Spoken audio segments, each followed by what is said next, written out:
Basic electrical and electronics engineering B triple common to all branches లో first syllabus ఏముందో చూద్దాం. ఇక్కడ part A and part B కింద ఉంది. ఫస్ట్ పార్ట్ ఏలో వచ్చేసరికి బేసిక్ ఎలక్ట్రికల్ ఇంజనీరింగ్ ఉంది. అందులో 3 యూనిట్లు ఉన్నాయి. ఇక్కడ చూడండి, ఇది అంతా కూడా యూనిట్ 1 అని చూపించడం జరిగింది సిలబస్ లో. యూనిట్ 1 లో డీసీ అండ్ ఏసీ సర్క్యూట్స్, అట్లా ఆపరేషన్ అండ్ ఏమేమి ఎలిమెంట్స్ ఉన్నాయి ఏంటి అనేది ఉంది. తర్వాత యూనిట్ 2 చూడండి, యూనిట్ 2 లో మెషిన్స్ అండ్ మెజరింగ్ ఇన్స్ట్రుమెంట్స్ ఉన్నాయి. తర్వాత యూనిట్ 3లో energy resources, electricity bill and safety measuring అనేది ఉన్నాయి. ఇవన్నీ కూడా మీకు యూనిట్ వైజ్గా, టాపిక్స్ వైజ్గా మీకు వీడియోస్లో చెప్పడం జరుగుతుంది. సో పార్ట్ బిలోకి వచ్చేసరికి, పార్ట్ బి మొత్తం కూడా మీకు ఎలక్ట్రానిక్స్ ఇంజనీరింగ్ పార్ట్ ఉంటుంది. సో దాంట్లో యూనిట్ 1 సెమీ కండక్టర్ డివైజెస్ ఉంది, అండ్ యూనిట్ 2 వచ్చేసరికి basic electronic circuits and instrumentation ఉంది, అండ్ యూనిట్ 3లో డిజిటల్ ఎలక్ట్రానిక్స్ ఉంది. వితౌట్ ఎనీ ఫర్దర్ డిలే మనం వీడియో స్టార్ట్ చేద్దాం. Okay.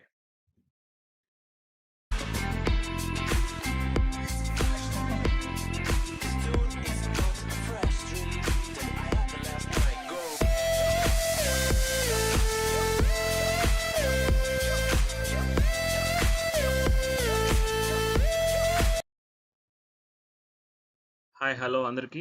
So conventional sources of energy and non conventional sources of energy and hydro electric plant గురించి ఈ క్లాస్లో తెలుసుకుందాం మనం. First of all, conventional sources of energy అంటే ఏంటంటే, ఏవైతే నాన్ రెన్యూబుల్ సోర్సెస్ ఉన్నాయో, అంటే మీరు యూజ్ చేస్తుంటే తరిగిపోయే ఏవైతే ఇంధన వనరులు ఉన్నాయో వాటిని నాన్ రెన్యూబుల్ ఎనర్జీ సోర్సెస్ అంటాం. దానికి సంబంధించిన ఎగ్జాంపుల్స్ ఇక్కడ ఇవ్వడం జరిగింది. Oil, natural gas, coal, biomass and electricity. ఇవి మీరు యూజ్ చేస్తూ ఉంటే తగ్గిపోతూ ఉంటే కనుక వాటిని కన్వెన్షనల్ సోర్సెస్ అంటారు, లేదా నాన్ రెన్యూబుల్ ఎనర్జీ సోర్సెస్ అంటారు. ఈ రెండు వర్డ్స్ బాగా గుర్తుపెట్టుకోండి. ఇది కన్వెన్షనల్ సోర్సెస్ ఆఫ్ ఎనర్జీ గురించి. సో తర్వాత next, non conventional sources of energy అంటే ఏంటంటే, ఇవి రెన్యూబుల్ ఎనర్జీ సోర్సెస్ అంటాం అనమాట. అంటే ఏంటంటే, ఇవి మీరు యూజ్ చేసిన తర్వాత కూడా కంప్లీట్ అయిపోయినాయి అనడానికి ఉండదు అనమాట. అలాంటి సోర్సెస్ ని రెన్యూబుల్ ఎనర్జీ సోర్సెస్ లేదా నాన్ కన్వెన్షనల్ సోర్సెస్ అంటారు. ఈ మాట కూడా బాగా గుర్తుపెట్టుకోండి. And examples of non conventional sources of energy ఏంటంటే, solar energy, bio energy, tidal energy and wind energy. ఇంకా చాలా ఉన్నాయి. ఇవన్నీ ఏంటంటే మనకి సిలబస్ లో మనకి ఇక్కడ వరకు కొన్ని ఎగ్జాంపుల్స్ తెలుసుకుంటే సరిపోతుంది కాబట్టి కొన్ని ఇవ్వడం జరిగింది ఇక్కడ. So solar energy, bio energy, tidal energy and wind energy are the examples of non conventional sources of energy. అంటే ఏంటంటే వీటిని మీరు ఎంతైనా యూజ్ చేసుకోవచ్చు. వీటిని, అలాంటి వాటిని మనం non conventional sources of energy అంటాం, లేదా రెన్యూబుల్ సోర్సెస్ అంటాం. సో బాగా గుర్తుపెట్టుకోండి, రెన్యూబుల్ సోర్సెస్ ఆఫ్ ఎనర్జీ అనే మాటను బాగా గుర్తుపెట్టుకోండి. తర్వాత differences between conventional and non conventional sources. So ఇక్కడ ఏంటంటే సింపుల్ గానే ఇవ్వడం జరిగింది మీకు. ఈ టేబుల్ మీకు ఈజీగా గుర్తుండడం కోసం 4 పాయింట్లు ఇవ్వడం జరిగింది ఇక్కడ నేను. సో ఇక్కడ ఏంటంటే నాన్ కన్వెన్షనల్ సోర్సెస్ ని నాన్ రెన్యూబుల్ సోర్సెస్ అని కూడా అంటారు, నాన్ కన్వెన్షనల్ ఏమో రెన్యూబుల్ సోర్సెస్ అని కూడా అంటారు. నెక్స్ట్, కన్వెన్షనల్ లోకి వచ్చేసరికి కమర్షియల్ అండ్ ఇండస్ట్రియల్ పర్పస్ కోసం యూజ్ చేస్తారు. నాన్ కన్వెన్షనల్ జనరల్ గా హౌస్ హోల్డ్ పర్పస్ కోసం యూజ్ చేస్తూ ఉంటారు. కన్వెన్షనల్ లోకి వచ్చేసరికి ఏంటంటే పొల్యూషన్ ఉంటుంది, నాన్ కన్వెన్షనల్ లో పొల్యూషన్ ఉండదు. తర్వాత కన్వెన్షనల్ కి 2 ఎగ్జాంపుల్స్, కోల్, ఫాజిల్ ఫ్యూయల్స్ ఇస్తే, ఇక్కడ విండ్, సోలార్ ఎనర్జీ, బయోమాస్ ఇలాంటి ఎగ్జాంపుల్స్ ఇవ్వడం జరిగింది. సో ఈ టేబుల్ కూడా మీకు ఎగ్జామ్స్ లో అడగడానికి ఛాన్స్ ఉంటుంది, differences between conventional and non conventional sources కాబట్టి ఇది కూడా మీకు ఇంపార్టెంట్. కొంచెం జాగ్రత్తగా ప్రిపేర్ అవ్వండి. తర్వాత layout of hydro power plant ఏంటంటే, జనరల్ గా మీకు ఇక్కడ డయాగ్రామ్ చూపించి ఫస్ట్ నేను చెప్తాను. నెక్స్ట్ ఏంటంటే యానిమేషన్ లో చూపిస్తాను, మీకు ఇంకా అక్కడ బాగా అర్థం అవుతుంది. ఫస్ట్ ఇక్కడ మీకు కనపడుతున్న దాంట్లో మీరు first parts of the power plant అనేది ముందు చూడండి. వాటర్ స్టోరేజ్ దగ్గర స్టార్ట్ అయితే డ్యామ్ ఉంది, తర్వాత పెన్ స్టాక్ ఉంది, తర్వాత సర్జ్ ట్యాంక్ ఉంది, తర్వాత వాల్వ్ ఉంది, నాజిల్ ఉంది, అండ్ టర్బైన్ షాఫ్ట్ ఉంది, టర్బైన్ ఉంది. సో ఇందులో మీకు ఇప్పుడు యానిమేషన్ ద్వారా వాటర్ వెళ్ళి టర్బైన్ హిట్ చేస్తే ఏ ఎనర్జీ కింద కన్వర్ట్ అవుతుంది, అంటే ఎనర్జీ కన్జర్వేషన్ ప్రిన్సిపల్ని ఇక్కడ మనం ఎలా యూజ్ చేసాం అనే దాని మీద బేస్ అయ్యి మీకు ఈ ఎక్స్ప్లెనేషన్ చేయడం జరుగుతుంది. కొంచెం ఒకసారి ఈ వీడియో చూడండి, యానిమేషన్ వీడియో. సో ఇక్కడ ఏంటి అని అంటే, వాటర్ స్టోరేజ్ నుంచి మనకి ఎక్కడి నుంచి అంటే ఆ టర్బైన్ ఏదైతే ఉందో, టర్బైన్ బ్లేడ్స్ అంటాం వాటిని. మీకు అక్కడ బకెట్స్ లాగా కనపడుతున్నాయి. సో అండ్ ఆ ఎల్లో కలర్ లో మీకు కనపడుతున్నాయి చూసారా, అవి ఆ వాటర్ వచ్చి అక్కడ హిట్ చేస్తే, ఎప్పుడు హిట్ చేస్తుంది, ఆ వాల్వ్ మనం ఓపెన్ చేస్తే వాటర్ వచ్చి మనకి టర్బైన్ బ్లేడ్స్ ని హిట్ చేస్తుంది. అంటే ఆ టర్బైన్ బ్లేడ్స్ ని మూవ్ చేస్తాయి అనమాట, వాటర్ వచ్చి ఫోర్స్ గా రావడం వల్ల. ఈ నాజిల్ అనేది ఎందుకు అక్కడ ప్లేస్ చేస్తామంటే, కొంచెం ప్రెషర్ పెరగడం కోసం అన్నమాట. ఇప్పుడు చూడండి, మీకు వాటర్ వచ్చి టర్బైన్ హిట్ చేస్తుంది. సో టర్బైన్ రొటేట్ అవుతుంది చూడండి. సో టర్బైన్ రొటేట్ అవుతున్నప్పుడు ఏదైతే టర్బైన్ షాఫ్ట్ అన్నామో, ఆ టర్బైన్ షాఫ్ట్ రొటేట్ అవుతుంది, మీరు గమనించండి వీడియోలో. సో అక్కడ టర్బైన్ షాఫ్ట్ రొటేట్ అవుతాం మూలంగా ఏం జరుగుతుంది అని అంటే అక్కడ మెకానికల్ ఎనర్జీ అనేది వచ్చిందనమాట. సో మెకానికల్ ఎనర్జీ అంటే ఏ ఎనర్జీని ఏ ఎనర్జీ కింద మార్చామనేది మీరు ఒక్కసారి గమనించండి. ఆ షాఫ్ట్ కి మనం ఎలక్ట్రికల్ జనరేటర్ ఏదైతే మనం పెట్టామో ఆ జనరేటర్ అనేది ఎలక్ట్రికల్ ఎనర్జీని మనకి అవుట్పుట్ కింద ఇవ్వడం జరుగుతుంది ఫైనల్ గా. సో ఇక్కడ ఎక్కడి నుంచి స్టార్ట్ అయ్యాం మనం? పొటెన్షియల్ ఎనర్జీ నుంచి కైనెటిక్ ఎనర్జీకి, కైనెటిక్ ఎనర్జీ నుంచి మెకానికల్ ఎనర్జీకి, మెకానికల్ ఎనర్జీ నుంచి ఎలక్ట్రికల్ ఎనర్జీకి. సో ఇది ఎనర్జీ కన్జర్వేషన్ ఎలా జరిగింది అనేది, ఒక ఫామ్ నుంచి ఇంకో ఫామ్ లోకి ఎలా మారింది అనేది. సో ఆ పొటెన్షియల్ ఎనర్జీ అనేది వాటర్ డ్యామ్ దగ్గర వాటర్ స్టోర్ అయి ఉంది కాబట్టి కాన్స్టెంట్ గా ఉన్న వాటర్ కి పొటెన్షియల్ ఎనర్జీ ఉంటుంది. మూవ్ అవుతున్న వాటర్ కి ఏమో కైనెటిక్ ఎనర్జీ వస్తుంది. ఇప్పుడు అక్కడి నుంచి వస్తున్న వాటర్ చూడండి పెన్ స్టాక్ ద్వారా, అది కైనెటిక్ ఎనర్జీ. మీకు ఇక్కడ కేఈ అని చూపించాను చూడండి, అది కైనెటిక్ ఎనర్జీ అనమాట. సో ఈ కైనెటిక్ ఎనర్జీ వెళ్ళి అక్కడికి ఎలా కన్వర్ట్ అయ్యింది మనకి టర్బైన్ షాఫ్ట్ దగ్గరికి వచ్చేసరికి మెకానికల్ ఎనర్జీ. ఎంఈ అన్నాను చూసారా, అది మెకానికల్ ఎనర్జీ అనమాట. సో దానికి ఒక షాఫ్ట్ ఉంది. ఏదైతే షాఫ్ట్ తీసుకెళ్లి మనం జనరేటర్ కనెక్ట్ చేసామో, ఇన్పుట్ మెకానికల్ ఎనర్జీ ఇస్తే మనకు వచ్చే అవుట్పుట్ ఎలక్ట్రికల్ ఎనర్జీ కాబట్టి జనరేటర్ దగ్గర నుంచి ఎలక్ట్రికల్ ఎనర్జీ వస్తుంది. ఇది హైడ్రో ఎలక్ట్రిక్ పవర్ ప్లాంట్ లో మనం తీసుకుంటున్న స్టెప్స్ అన్నమాట. సో ఇందులో మీరు ఈచ్ అండ్ ఎవ్రీ పార్ట్ గుర్తుపెట్టుకోవాలి. ఎలక్ట్రికల్ ఎనర్జీ ఫైనల్ గా ఎలా వచ్చింది అనేది గుర్తుపెట్టుకోవాలి. సో ఇందులో ఏంటంటే వాటర్ వెళ్తుంది కాబట్టి పెన్ స్టాక్, నెక్స్ట్ వాల్వ్ ఉంది చూపించాం, తర్వాత నాజిల్ ఎందుకు చెప్పాం, టర్బైన్ షాఫ్ట్ చెప్పాం, అన్నీ చెప్పాం. కానీ ఇక్కడ ఇంకొక పాయింట్ మనం చెప్పవలసింది ఏంటి అని అంటే సర్జ్ ట్యాంక్ ఎందుకు. సర్జ్ ట్యాంక్ ఎందుకనంటే ఆ వాల్వ్ని క్లోజ్ చేసినప్పుడు మీకు తెలుస్తుంది. నేను ఇప్పుడు చూడండి వాల్వ్ని క్లోజ్ చేశాను. వాల్వ్ని క్లోజ్ చేసినప్పుడు వెళ్తున్న వాటర్ని సడన్ గా మీరు ఆ వాల్వ్ క్లోజ్ చేసేసరికి అక్కడ వరకు అంత హైట్ నుంచి వచ్చిన వాటర్ ఒక్కసారిగా లోపల ప్రెషర్ పెరిగిపోతే దాన్నే మనం వాటర్ హ్యామర్ ఎఫెక్ట్ అంటాం. ఈ వాటర్ హ్యామర్ ఎఫెక్ట్ వలన ఏంటి డ్రాబ్యాక్ ఏంటి అంటే ఆ పెన్ స్టాక్ ఏదైతే ఉందో అది లార్జ్ డయామీటర్ తో ఉంటుంది.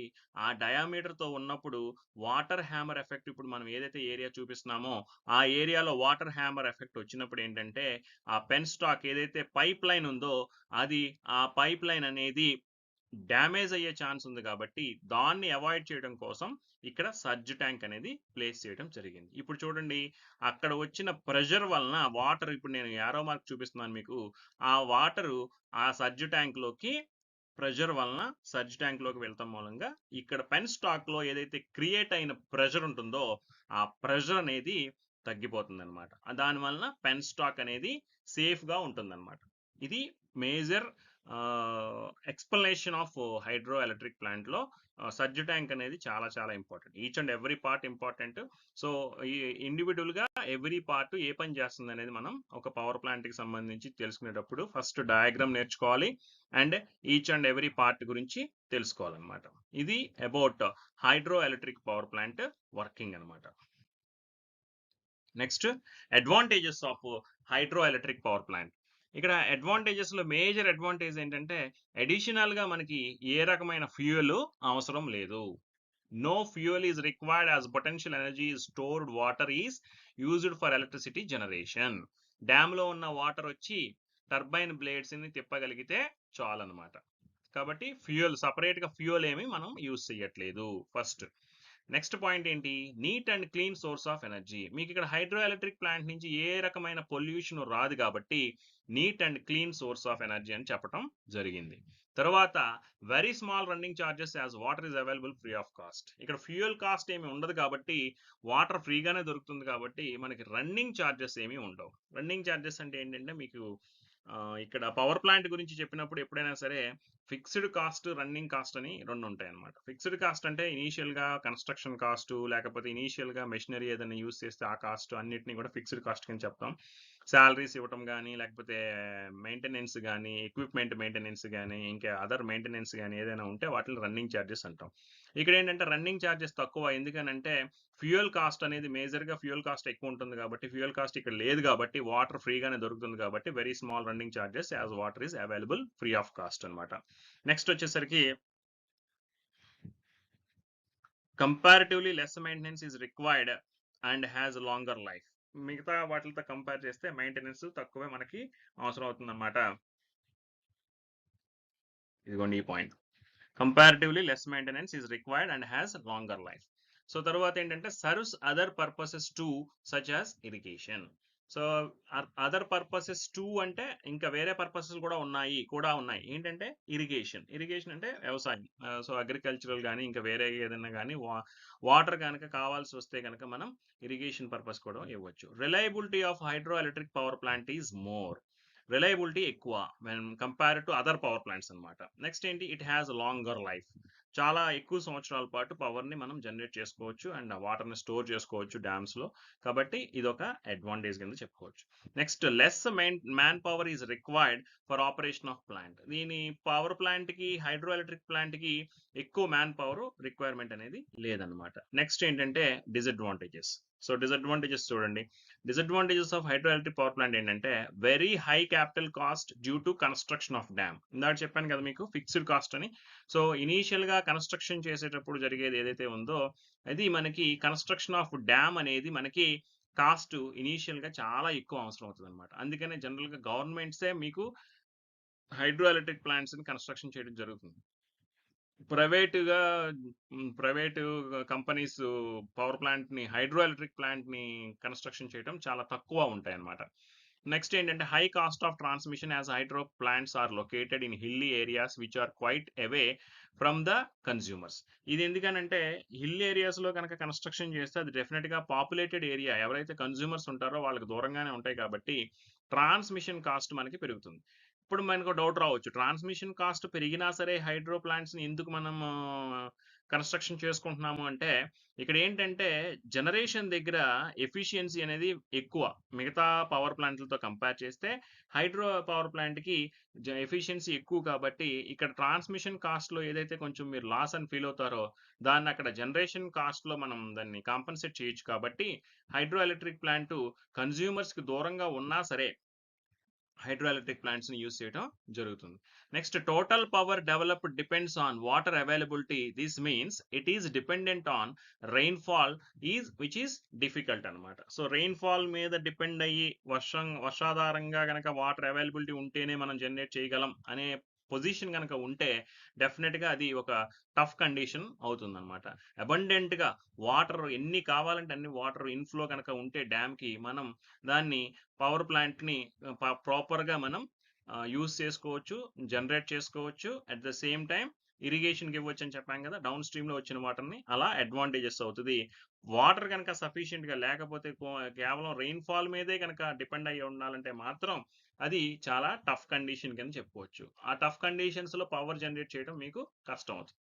తర్వాత, suitable site required for this plant is rarely available and hence site selection. ఈ సైట్ సెలెక్షన్ అనేది చాలా చాలా ఇంపార్టెంట్. ఎందుకనంటే ఎక్కడ మీరు పర్ఫెక్ట్గా ప్రాపర్గా వాటర్ అవైలబిలిటీ కానీ లేకపోతే అంతకు ముందు చెప్పుకున్నట్టుగా ఇక్కడ ఈ పాయింట్లో చెప్పినట్టుగా హిల్ ఏరియాస్ కానీ ఎక్కడ ఉన్నాయో చూసుకుని ఈ సైట్ సెలెక్షన్ అనేది చాలా ఇంపార్టెంట్. అది కొంచెం కష్టం అవుతుంది అనమాట. అందుకని దీన్ని డిసడ్వాంటేజ్ కింద చెప్పడం జరిగింది. ఓకే, ఇది ఎలక్ట్రిక్ ప్లాంట్ గురించి. అండ్ ఇక్కడ ఏంటంటే మీకు ఇక్కడ డిస్క్రిప్షన్లో ఒక గూగుల్ ఫామ్ ఇచ్చాను, క్వశ్చన్స్ ఇచ్చాను. అందులో ఒక సింపుల్గా ఒక 5 క్వశ్చన్స్ ఇవ్వడం జరిగింది. అలాగే ఎవ్రీ వీడియోకి మీకు ఒక 5 క్వశ్చన్స్ ఇస్తాము. అది ఫిల్ ఇన్ ది బ్లాంక్స్ ఉంటాయి. ఎందుకంటే మల్టిపుల్ చాయిస్ ఇస్తే ABCD ఏదో ఒకటి క్లిక్ చేస్తారు కాబట్టి మీకు ఫిల్ ఇన్ ది బ్లాంక్స్ ఇస్తాం. సో దాంట్లో మీరు ఆన్సర్స్ ఫిల్ చేసుకుంటే మీకు ఒక క్లారిటీ వస్తుంది అనమాట. ఆ క్వశ్చన్కి ఆన్సర్ చేసేటప్పుడు మీకు ఏదైనా డౌట్ వస్తే ఈ వీడియోలో చెప్పిన కంటెంట్లోంచి మీకు ఆ క్వశ్చన్ ఉంటుంది కాబట్టి ఇంకొకసారి వీడియో చూస్తే మీరు ఆ క్వశ్చన్కి ఆన్సర్ చేయగలుగుతారు. Okay, thank you.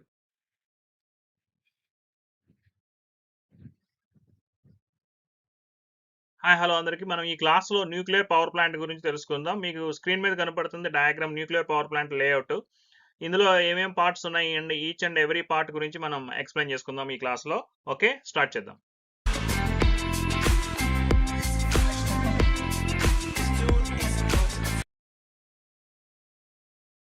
చూడండి, మీకు ఇక్కడ న్యూక్లియర్ రియాక్టర్ పవర్ ప్లాంట్కి సంబంధించిన దాంట్లో న్యూక్లియర్ రియాక్టర్ అనేది మెయిన్ ఇంపార్టెంట్ రోల్ ప్లే చేస్తుంది.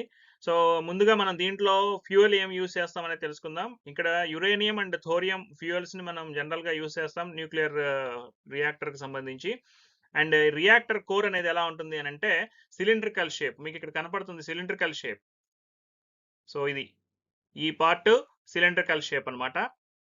ఇందులో ఏమేమి ఉన్నాయంటే ఇది రియాక్టర్ కోర్ అంటాం దీన్ని. The reactor core is cylindrical in shape, అది బాగా గుర్తుపెట్టుకోండి. And is placed on a large pressure vessel. ఇది ప్రెషర్ వెజల్ అనేసరికి మళ్ళీ ఈ పార్ట్ మీకు అవుట్ సైడ్ ఏదైతే కనబడుతుందో అది totally enclosed in a thick walled shielding structure of concrete about 2 to 3 meters thickness. ఇదేంటి అని అంటే ఈ సైజ్ ఆఫ్ ద కోర్ అనేది ఎలా ఉండాలి అని అంటే ఆ చైన్ రియాక్షన్ ఏదైతే న్యూక్లియర్ ఫ్యూయల్ నుంచి వచ్చే చైన్ రియాక్షన్ ఉంటుందో దాన్ని కంట్రోల్ చేయడానికి సరిపడినంతగా ఉండాలి. నెక్స్ట్ వచ్చేసరికి ఇక్కడ మీకు కనపడుతుంది మోడరేటర్. సో మోడరేటర్ గురించి తెలుసుకుందాం. The purpose of the moderator is to moderate or slow down neutron speed to a value that increases the probability of the fission process. మనకి ఇక్కడ ఫిజన్, ఫ్యూజన్, చైన్ రియాక్షన్ అనేవి 3 రకాలైన nuclear reactions అనేవి ఉన్నాయి. వాటిని use చేసుకుని మనం ఇందులో ఈ ఫిజన్ ప్రాసెస్ ఏదైతే ఉంటుందో ఆ వాటిని తీసుకుని మనం న్యూక్లియర్ పవర్ ప్లాంట్ ని రన్ చేస్తున్నాం కాబట్టి దానికి సంబంధించి మోడరేటర్ దగ్గర ఏంటి అని అంటే ఆ ఫిజన్ ప్రాసెస్ ని ఒక పర్టికులర్ వాల్యూ వరకు లిమిట్ చేయడం కోసం యూజ్ చేస్తామని చెప్పి దాని పర్పస్ చెప్పడం జరిగింది మోడరేటర్ లో. అండ్ మెటీరియల్స్ ఏం యూజ్ చేస్తారు మోడరేటర్ కోసం అంటే జనరల్ గా గ్రాఫైట్ అండ్ హెవీ వాటర్, ఈ రెండింటిని కూడా మనకి మోడరేటర్ మెటీరియల్స్ కింద యూజ్ చేస్తారు. తర్వాత ఇంపార్టెంట్ పాయింట్ ఏంటంటే మనకి కంట్రోల్ రాడ్స్. సో ఈ కంట్రోల్ రాడ్స్ ఏంటి అనేది తెలుసుకుందాం. The control to control the chain reaction inside the reactor is obtained by inserting.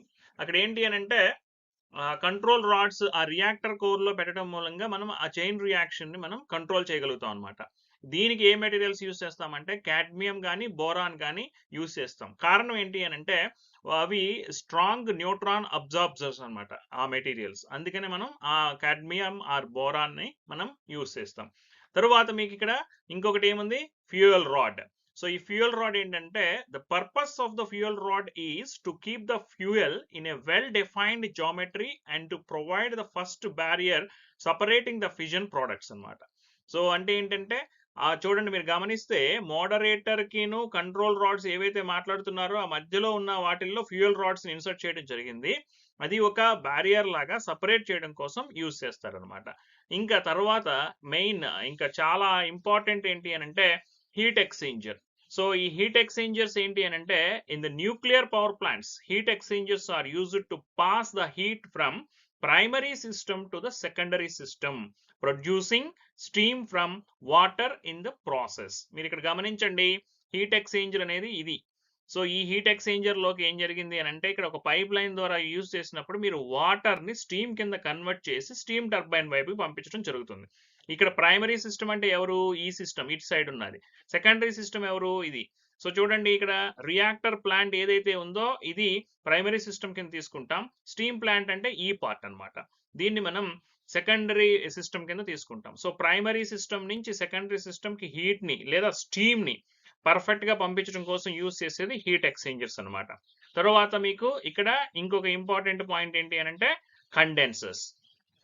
Condenser ఏం చేస్తుంది అని అంటే it cools exhaust steam from a turbine below the boiling point so that it can be returned to the heat source as a water. ఇక్కడ ఏంటి actual process ఏంటి, water steam కింద convert అయ్యి steam turbine hit చేస్తే turbine rotate అవుతూ ఉంటే ఈ turbine తో పాటు ఇక్కడ షాఫ్ట్ కి ఏదైతే కనెక్ట్ చేసామో ఆల్టర్నేటరు ఇక్కడ నుంచి మనకి జనరేట్ చేయడం జరుగుతుంది పవర్ జనరేషన్. సో ఇక్కడ చూడండి RYB 3 మీకు లైన్స్ ఇక్కడ ఇవ్వడం జరిగింది. 3 ఫేజ్ సప్లై అన్నమాట, బయటికి అవుట్పుట్ తీసుకోవడం జరుగుతుంది. ఒకసారి ఈ స్టీమ్ వచ్చి టర్బైన్ హిట్ చేసిన తర్వాత ఆ రిమైనింగ్ ఏదైతే హిట్ చేసిన స్టీమ్ ఉందో దాన్ని కండెన్సర్ లోకి పంపిస్తే ఈ ప్రాసెస్ లో కండెన్సర్ ఏం చేస్తుంది అంటే దీన్ని కూల్ చేసి ఒక పంప్ అరేంజ్మెంట్ ద్వారా ఒక వాటర్ లాగా కన్వర్ట్ చేసి మళ్ళీ మనకి హీట్ ఎక్స్చేంజర్ కి పంపించడం జరుగుతుంది. దీనివల్ల ఏమవుతుంది, ఇక్కడ ఏదైతే స్టీమ్ టర్బైన్ హిట్ చేసిన స్టీమ్ ఉందో దాన్ని మళ్ళీ మీరు కండెన్స్ చేయడం వల్ల ఏమవుతుంది అని అంటే ఇక్కడ కొంత మనకి వాటర్ అనేది సేవ్ అవుతుంది అనమాట. Next turbine. సో టర్బైన్ గురించి చూడండి. The turbine used in the nuclear power plant is steam turbine which will rotate when the steam hits the turbine blades and the shaft attached to alternator will rotate and generate the power. So ఇది main shaft అనమాట. So ఈ shaft మొత్తం కూడా మీకు ఈ turbine ని and alternator ని కలుపుతూ ఒక షాఫ్ట్ ఉంది. ఈ స్టీమ్ టర్బైన్ ఎప్పుడైతే రొటేట్ అవుతుందో దానికి అటాచ్ చేస్తున్న ఆల్టర్నేటర్ కూడా మూవ్ అవుతుంది. ఇదే ప్రాసెస్ మనం ప్రీవియస్ గా హైడ్రో ఎలక్ట్రిక్ ప్లాంట్ గురించి మాట్లాడుకుంటున్నప్పుడు కూడా చెప్పాం. సో మీకు కావాలంటే ఆ వీడియో కూడా ఈ దీంట్లో ఉంటుంది, ప్లేలిస్ట్ లో ఉంటుంది, చెక్ చేసుకోండి. అండ్ ఇక్కడ కూడా ఏంటి ప్రాసెస్ అంటే టర్బైన్ రొటేట్ అవుతుంది. టర్బైన్ కి అటాచ్ అయిన షాఫ్ట్ ద్వారా అటాచ్ అయిన ఆల్టర్నేటర్ మనకి జనరేటర్ అంటాం, దాన్ని జనరేట్ చేస్తుంది అనమాట. సో అది జనరేట్ చేసినప్పుడు మనం ఆ పవర్ ని జనరేట్ చేసి తీసుకుంటాం. This is the process of nuclear power plant. దీన్ని మీకు నేను యానిమేషన్ లో చూపించే ప్రయత్నం చేస్తాను. ఓకే,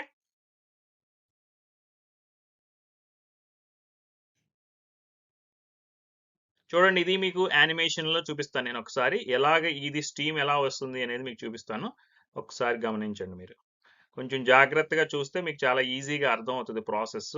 టోటల్ ప్రాసెస్ లో మనం ఏం చేస్తున్నామంటే వాటర్ ని స్టీమ్ కింద మార్చి స్టీమ్, ఇదిగోండి స్టీమ్ ని ఇలాగా తీసుకొస్తున్నాం. మీకు నేను యానిమేషన్ ద్వారా చూపిస్తాను, చూడండి. ఓకేనండి, ఇదిగోండి స్టీమ్. సో ఇది స్టీమ్ అనమాట. ఇప్పుడు ఇది మీకు స్టీమ్ ఇలా వెళ్తుంది అనమాట. ఈ టర్బైన్ ఇక్కడ ఇది ఆల్టర్నేటర్ అనమాట. సో ఇవి RYB ఇంతకు ముందు చెప్పాను కదా మీకు. ఈ సింబల్ ఏంటి అని అంటే ట్రాన్స్ఫార్మర్ సింబల్. దీని మనం ఏంటంటే జనరేట్ చేసింది ట్రాన్స్ఫార్మర్ ద్వారా స్టెప్ అప్ ట్రాన్స్ఫార్మర్ యూస్ చేసుకుంటున్నాం అనమాట. ఇక్కడ మీరు గమనిస్తే ఒక బాల్ లాంటిది మూవ్ అవుతున్నట్టుగా చూడండి. ఇక్కడ ఏంటి అని అంటే ఏదైతే న్యూక్లియర్ రియాక్టర్ లో వచ్చిన ప్రాసెస్ లో వచ్చిన హీట్ అనేది ఏది ఉందో ఆ హీట్ ప్రాసెస్ ఇలా తీసుకుంటున్నప్పుడు ఇదంతా కూడా వాటర్ అనమాట. ఇది స్టీమ్ కింద కన్వర్ట్ అవుతుంది. ఈ స్టీమ్ కింద కన్వర్ట్ అయింది ఇలా వచ్చి టర్బైన్ హీట్ చేస్తుంది. ఇది ఒకసారి ఈ మెటీరియల్ ఏదైతే తీసుకుంటున్నారో మీరు యురేనియం ఆర్ థోరియం ఫ్యూయల్ తీసుకుంటున్నారో దాని ద్వారా వచ్చిన హీట్ ఏదైతే ఉందో ఇలా వచ్చిన తర్వాత చూడండి మళ్ళీ ఒక కూలెంట్ ద్వారా మళ్ళీ న్యూక్లియర్ రియాక్టర్కి ఇవ్వడం జరుగుతుంది. ఇది ఒక క్లోజ్డ్ పాత్ లాగా మీకు కనపడుతుంది. ఇక్కడ చూడండి టర్బైన్ హిట్ చేసిన తర్వాత కండెన్సర్ తీసుకొస్తున్నాం. సో ఈ కండెన్సర్ నుంచి తీసుకున్న దాంట్లో మనం ఏంటంటే జనరేట్ చేసిన తర్వాత మిగిలిన స్టీమ్ ని కండెన్సర్ కి పంపిస్తున్నాం. కొంచెం క్లోజ్ గా మీరు అబ్జర్వ్ చేస్తే మీకు చాలా ఈజీగా అర్థం అవుతుంది అండ్ గుర్తుంటుంది ఎగ్జామ్ లోకి. ఓకేనండి,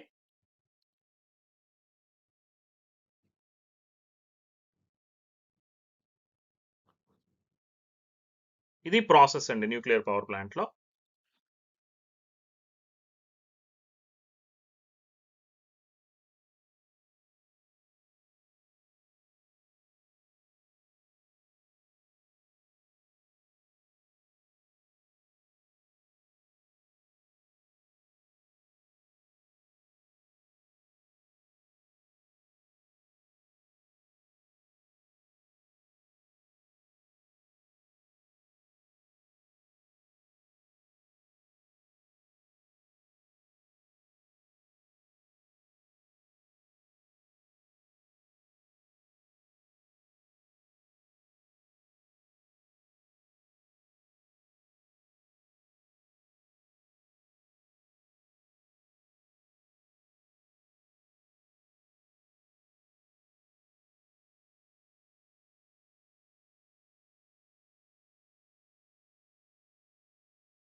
ఇది ఏంటి అని అంటే simple layout of nuclear power plant అనమాట. ఈజీగా గుర్తు పెట్టుకోవడానికి.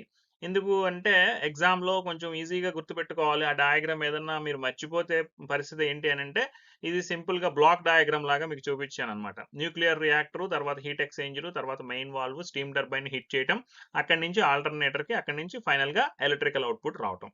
ఇది single line diagram or simple layout of nuclear power plant అంటారు దీన్ని. బ్లాక్ డయాగ్రామ్ అని కూడా అంటారు. సో మీకు ఇది గుర్తుపెట్టుకుంటే కొంచెం ఎగ్జామ్ లో హెల్ప్ అవుతుందని చూపించడం జరిగింది. ఇంకా అడ్వాంటేజెస్ విషయానికి వస్తే ఏంటంటే as a small amount of fuel can generate a huge amount of power, thus nuclear power is a cheap source of electricity. ఇక్కడ ఏంటంటే మనం థర్మల్ పవర్ ప్లాంట్ గురించి ఇక్కడ ప్రస్తావించలేదు కాబట్టి మీకు నేను చెప్పట్లేదు. యాక్చువల్గా ఏంటంటే అక్కడ కంపేర్ చేస్తే ఏంటంటే టన్స్ ఆఫ్ కోల్ ని ఈక్వల్ గా ఏంటంటే 1 kg of fuel, nuclear fuel తో మనం same amount of energy generate చేయొచ్చు అనమాట when compare to remaining power plants. తర్వాత సెకండ్ పాయింట్ ఏంటి, nuclear power plants require less space as compare to any other power station of the similar size. అదే సైజులో అంటే size in the sense ఇక్కడ ఏంటి అంటే జనరేషన్ అనమాట. మనం అదే ఎలక్ట్రిసిటీని జనరేట్ చేయడం కోసం మనం రిమైనింగ్ పవర్ ప్లాంట్స్ లో అయితే ఎక్కువ స్పేస్ ని తీసుకోవాలి, న్యూక్లియర్ పవర్ ప్లాంట్లకి అయితే తక్కువ స్పేస్ తో చేయొచ్చు అని సెకండ్ పాయింట్ లో చెప్పడం జరిగింది. సో థర్డ్ పాయింట్ కి వచ్చేసరికి nuclear power is most economical and efficient to produce large capacities of power. అంటే హైయెస్ట్ అమౌంట్ ఆఫ్ పవర్ని జనరేట్ చేయాలి అని అంటే న్యూక్లియర్ పవర్ని మనం జనరేట్ చేయడానికి దెర్ ఇస్ ఏ పాసిబిలిటీ. తర్వాత ఏంటి, since a large amount of nuclear fuel is available, అంటే యురేనియం, ప్లూటోనియం అండ్ థోరియం ఇలాంటివి. So nuclear power plant can produce electrical energy for thousands of years. So అంటే ఎక్కువగా fuel use చేయట్లేదు కాబట్టి, మీరు తక్కువ ఫ్యూయల్ తోనే ఎక్కువ ఎనర్జీ జనరేట్ చేస్తున్నారు కాబట్టి థౌజండ్స్ ఆఫ్ ఇయర్స్ ని మనం న్యూక్లియర్ పవర్ ప్లాంట్ ని యూజ్ చేసుకోవచ్చు అని ఇక్కడ చెప్పడం జరిగిందనమాట. Nuclear power plants are generally very neat and clean when compared with a steam power plant. అంటే థర్మల్ పవర్ ప్లాంట్స్ లాంటి వాటితో కనుక మనం కంపేర్ చేస్తే ఇక్కడ కొంచెం nuclear power plants neat and clean గా ఉంటాయని చెప్పడం జరిగింది. ఇక డిసడ్వాంటేజెస్ విషయానికి వస్తే ఇనీషియల్ ఇన్స్టాలేషన్ కాస్ట్ అనేది చాలా ఎక్కువ న్యూక్లియర్ పవర్ ప్లాంట్కి. ఎందుకనంటే ఓన్లీ మన రియాక్టర్ కన్స్ట్రక్షన్కే చాలా టైం పడుతుంది, చాలా కాస్ట్ కూడా అవుతుంది. ఎందుకనంటే ఇది న్యూక్లియర్ ఫ్యూయల్ కాబట్టి చాలా కేర్ఫుల్గా అట్మోస్ట్ కేర్తో మనం ఆ రియాక్టర్ని కానీ న్యూక్లియర్ పవర్ ప్లాంట్ని కానీ డిజైనింగ్ చేసుకోవాల్సి ఉంటుంది. And at the same time ఏంటంటే అవి పాపులేటెడ్ ఏరియాకి దూరంగా కూడా ఉంచడం జరుగుతుంది. అది కూడా మీకు ఇక్కడ వస్తుంది పాయింట్, నేను చెప్తాను. సో ఇక్కడ nuclear fuel is very expensive because of it's rare nature and it is challenging to control. So ఇక్కడ మనం ఏంటంటే న్యూక్లియర్ రియాక్టర్ దగ్గర కరెక్ట్గా పర్ఫెక్ట్గా మనం దాన్ని ఆపరేట్ చేయించుకోగలగాలి. Specialized knowledge is expected to operate such a type of plant, so the salary bill and other maintenance cost will be higher to operate such plants. అంటే ఇవి మామూలుగా నార్మల్గా ఉన్న పవర్ ప్లాంట్లా కాకుండా న్యూక్లియర్ పవర్ ప్లాంట్లు ఏంటంటే స్కిల్డ్ లేబర్ అంటాం వాళ్ళని. సో స్కిల్ బాగా దాంట్లో ఉన్న నాలెడ్జ్ ఉన్న పర్సన్స్ మాత్రమే మనం రిక్రూట్ చేసుకోవాలి, వాళ్ళతో మాత్రమే మనం న్యూక్లియర్ పవర్ ప్లాంట్ ని ఆపరేట్ చేయించాలి కాబట్టి కాస్ట్ ఎక్కువ అవుతుంది అని చెప్పడం జరిగింది. తర్వాత ఏంటి, radio active nuclear waste contains exceptionally poisonous chemicals like pellets of uranium and plutonium are used as a fuel. So అక్కడ యూజ్ చేస్తున్న ఫ్యూయల్స్ ఏవైతే ఉన్నాయో న్యూక్లియర్ ఫ్యూయల్స్, వాటి తాలూకా వేస్ట్ ఏదైతే ఉందో అది వెరీ మచ్ పాయిజనస్ కాబట్టి దాన్ని మనం ఆ వేస్ట్ ని ఎక్కడ మనం డిస్పోజ్ చేస్తున్నాం అనేది చాలా చాలా కేర్ తీసుకోవాలన్నమాట. Nuclear reactors do not respond effectively with the fluctuating load demand. Thus, it is not suited for varying the load అన్నమాట. అంటే ఏంటంటే ఇక్కడ మనకి లోడ్లో రెండు రకాలైన లోడ్స్ ఉంటాయి. సో అది అంతా మళ్ళీ సపరేట్గా మనం లోడ్ గురించి చెప్పినప్పుడు ట్రాన్స్మిషన్ అండ్ డిస్ట్రిబ్యూషన్ గురించి వచ్చిన టాపిక్స్లో చెప్పుకుందాం. ఇక్కడికి వచ్చేసరికి ఏంటంటే ఆ లోడ్ వేరియింగ్ లోడ్కి ఏంటంటే అది not suitable for nuclear reactors, nuclear power plant not suitable అని చెప్పడం జరిగింది. ఓకేనా అండి. సో ఇక్కడ ఏంటంటే ఇది న్యూక్లియర్ పవర్ ప్లాంట్ గురించి చెప్పాను. అండ్ ఇక్కడ ఏంటంటే కామెంట్స్లో మీకు నేను కొన్ని క్వశ్చన్స్ ఇచ్చాను, నియర్లీ ఒక 5 క్వశ్చన్స్ ఇచ్చాను. అందులో ఏంటంటే మీ రోల్ నెంబర్ ఫాలోవర్డ్ బై ఆన్సర్స్ని దాంట్లో ప్లేస్ చేయండి. ఎందుకనంటే గూగుల్ ఫామ్లోకి వెళ్తే అక్కడ మళ్ళీ సపరేట్గా లింక్ తీసుకోవాల్సి వస్తుంది కాబట్టి సింపుల్గా ఇక్కడ మీ ఆన్సర్స్ని ఫస్ట్ మీ రోల్ నెంబర్ టైప్ చేయండి, తర్వాత మీ ఆన్సర్స్ని టైప్ చేయండి. అండ్ మీకు ఏదైనా డౌట్ వస్తే కనుక దాంట్లో ఆ వీడియో నుంచి ఒకసారి చెక్ చేసుకోండి, చాలా ఈజీగా మీకు అర్థం అవుతుంది. Okay, thank you.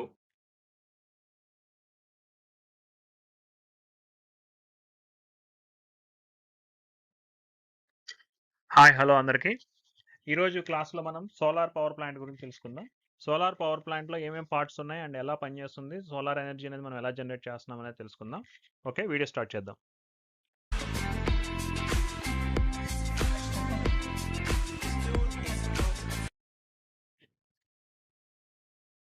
సో ఇది మీకు నేను సోలార్ ప్యానల్ని క్లోజ్గా యానిమేషన్లో చూపించే ప్రయత్నం చేస్తాను. అండ్ సోలార్ ప్యానల్లో ఏమేమి ఉంటాయి పార్ట్స్, సోలార్ ఎనర్జీ అనేది ఎలా జనరేట్ అవుతుంది అనేది మీకు ఈ యానిమేషన్ ద్వారా నేను క్లియర్గా ఎక్స్ప్లెయిన్ చేసే ప్రయత్నం చేస్తాను. సో చూడండి, ఒకసారి క్లోజ్గా జూమ్ చేసి చూపిస్తాను మీకు. సో సోలార్ ప్యానల్ని మనం జూమ్ చేసినప్పుడు ఇక్కడ మీకు సోలార్ సెల్స్, పీవీ సెల్స్ అని ఏదైతే అంటున్నాం, ఫోటో వోల్టాయిక్ సెల్స్ అంటాం. సో ఈ ఫోటో వోల్టాయిక్ సెల్స్ మీకు ఏదైతే లైక్ బ్లూ కలర్ లాగా కనపడుతున్నాయో ఇక్కడ స్క్రీన్ మీద, అవి ఒక్కొక్కటి ఎలాగా మనం డిజైన్ చేస్తాం అనేది మీకు కనపడేది ఏంటంటే సిలికాన్ బార్ అన్నమాట.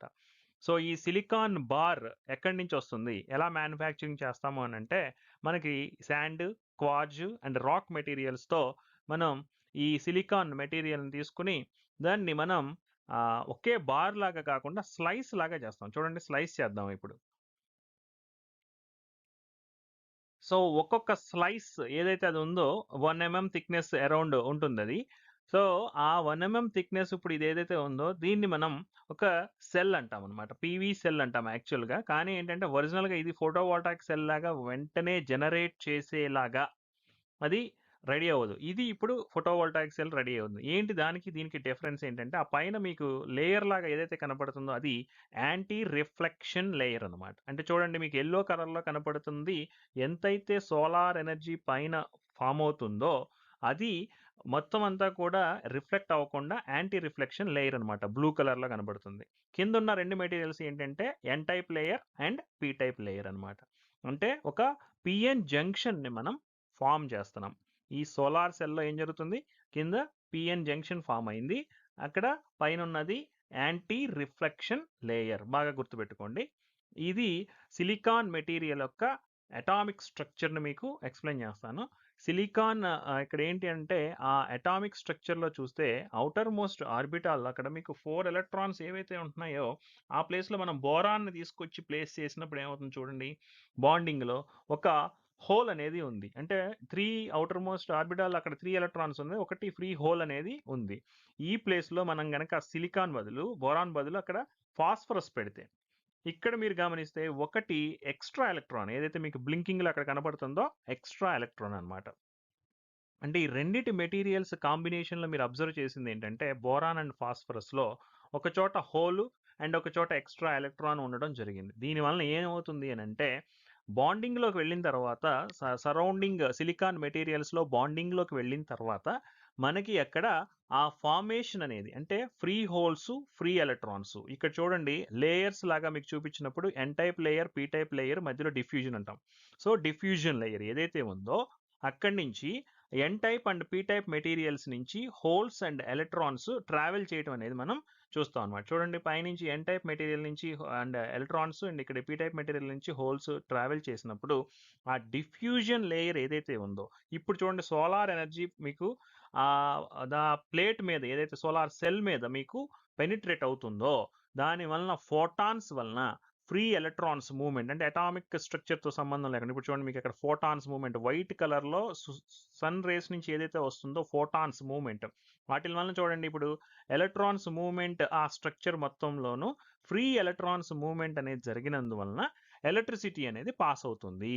ఈ ఎలక్ట్రిసిటీ అనేది ఎలా పాస్ అవుతుంది అంటే వన్ సింగిల్ డైరెక్షన్లో ఉంటుంది. నథింగ్ బట్ డైరెక్ట్ కరెంట్ అనమాట.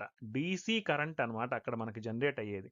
సో ఆ డీసీ కరెంట్ జనరేట్ చేసిన తర్వాత మనకి ఇన్వర్టర్స్ని యూజ్ చేసి ఆ ఇన్వర్టర్స్ ద్వారా ఈ డీసీని ఏసీ కింద మారుస్తాం అనమాట. మీకు అది కూడా ఇప్పుడు నేను చూపిస్తాను చూడండి. ఇక్కడ ఒక్క నిమిషం చూడండి మీరు జాగ్రత్తగా.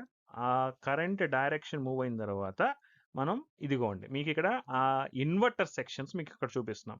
ఈ ఇన్వర్టర్స్ అన్నీ ఏం చేస్తాయంటే మీకు ఆ డీసీని ఏసీ కింద కన్వర్ట్ చేసి ఆ గ్రిడ్కి కనెక్ట్ చేయడం అవుతుంది. ఎందుకు ఏసీ కింద కన్వర్ట్ చేయాలి మనం అంటే మనం యూస్ చేసేది ఏసీ కాబట్టి.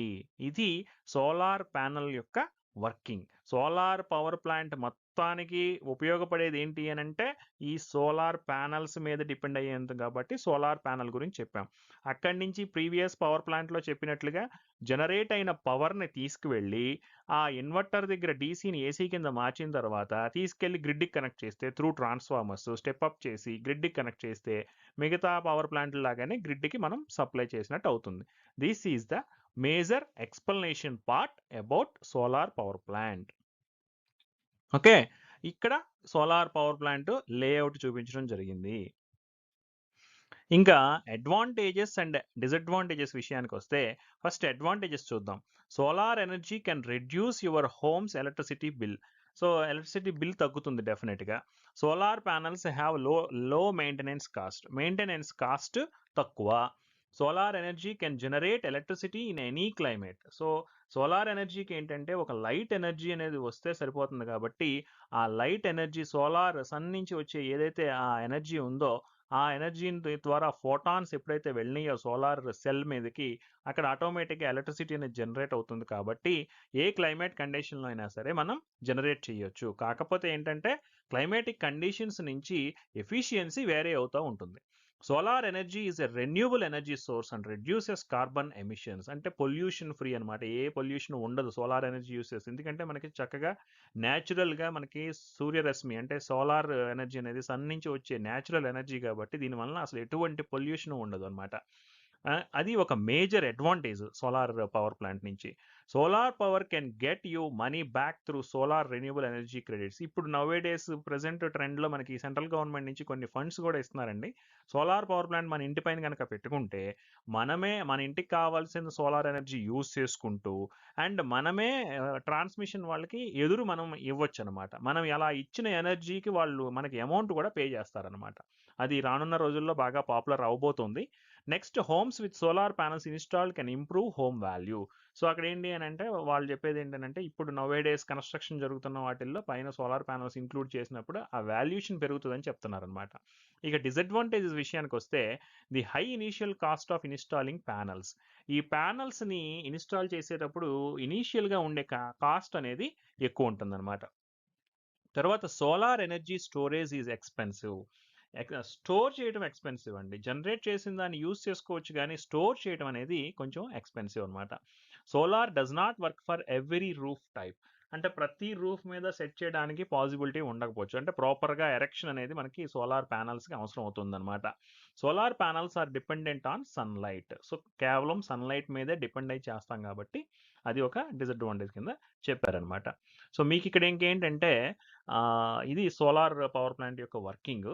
నేనేం చేశానంటే ఈసారి కామెంట్స్లో ఒక లింక్ ఇచ్చాను. అందులో ఒక 10 క్వశ్చన్ అండ్ ఆన్సర్స్ ఇచ్చాను. అందులో దాని కింద కామెంట్స్లో నేను మీకు క్వశ్చన్స్ ఇచ్చాను. వాటికి మీరు కామెంట్స్లోనే మీ రోల్ నెంబర్ టైప్ చేసి ఆన్సర్స్ టైప్ చేయండి. Okay, thank you.